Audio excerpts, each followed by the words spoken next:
बट्टू भाई, अरे तुम बोलिए बिस्तर बांध के कहाँ चल दिए? अरे देखो भैया, हमारे तुम्हारे बीच मुकाबला है और जिस तरह से तुम्हारी टीम लुल प्रदर्शन दिखा रही है और एक के बाद एक शर्मनाक तरीके से हार रही है, तो हमारे से भी खेलना तुम्हारे लिए जरूरी है, क्योंकि हम भी तुम्हारी बुरी तरह से हाल बनाएंगे और अपनी दमदार जीत के साथ परचम फहराएंगे, क्योंकि इज्जत अब तुम्हारे ही हाथ में है।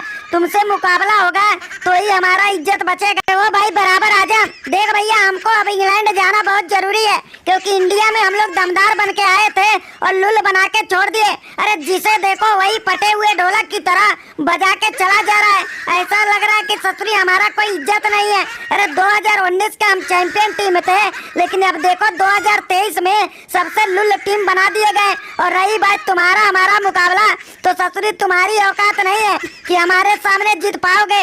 अरे तुम्हारे गेंदबाज तो ससुरी हमारे सामने आके देख के ही लुल हो जाएंगे। अरे वो बट्टू भाई, अरे भैया तुम लोग तो ससुरी बड़े लंबे लंबे फेंक रहे थे कि इंडिया में जलवा दिखा के रहेंगे और 2023 वर्ल्ड कप उठा के रहेंगे, लेकिन इंडिया ने जिस तरह से बुरा तरह से ठोका है ना, तुम्हारी अकल ठिकाने आ गई है। तो ससुरी तुम लोग को पहले ही समझाया था कि इंडिया में जो भी टीम खेलने के लिए आ रहा है अपना औकात मत दिखाना, क्योंकि इंडिया में बड़े बड़े टीमों का औकात दिखाया जाता है और आसानी से लुल बना के उनको घर पहुंचाया जाता है। लेकिन तुम लोग तो तुर्रम खान बन के बैठे थे, अब देखो इंडिया में आने के बाद तुम्हारी क्या धज्जियां उड़ गई। अरे वो सनको भाई, अरे भैया तुमने बिल्कुल सही बोला है। ससुरी हमने तो हल्के में ले रहा था टीम इंडिया का दौरा, लेकिन इस वाले कप में जिस तरह से हमारा शर्मनाक हार हुआ ना, हम कहीं मुंह दिखाने लायक नहीं बचे हैं और अब यहाँ रुकना मतलब और भी बुरा हाल हो जाएगा। इसलिए हमें जल्द से जल्द इंग्लैंड पहुँचना पड़ेगा, नहीं तो जो भी इज्जत बचा है इंडिया में ससुरी और भी धज्जियां उड़ जाएगा। अरे वो स्टोक भाई, अरे भैया देखो हमारे यहाँ जो भी आता है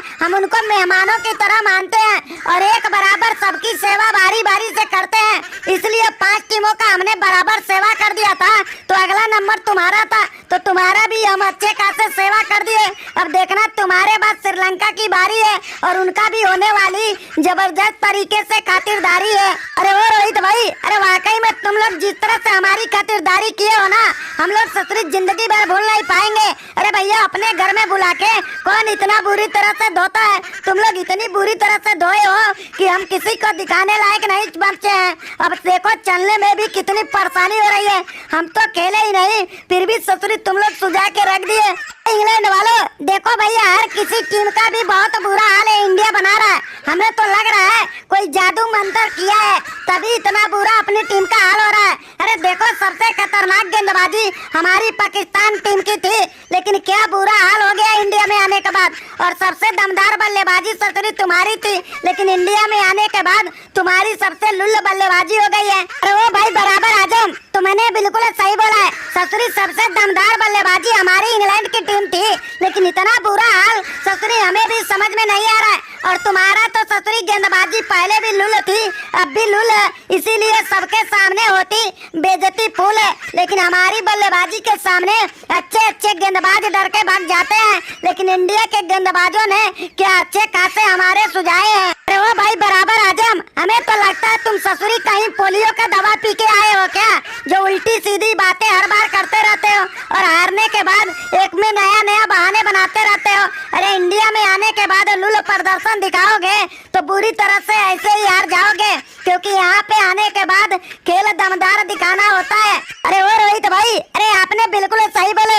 ये ससुरी बराबर आजम और इसका पूरा टीम लगता है पोलियो वाला ही ड्रॉप पी लिया है, इसलिए उल्टी सीधी बात करते रहता है। अरे इंडिया में वाकई में आने के बाद बहाने नहीं दमदार खेल दिखाना पड़ता है, लेकिन तुम ससुरी बराबर आजम और तुम्हारी टीम कहीं न कहीं एक के बाद एक बहाने बनाते हो। कभी पिच का बहाना तो कभी ससुरी खाने पीने का बहाना। अब देखो तुम लोग ससुरी नया बहाना भी ढूंढ के बैठे हो।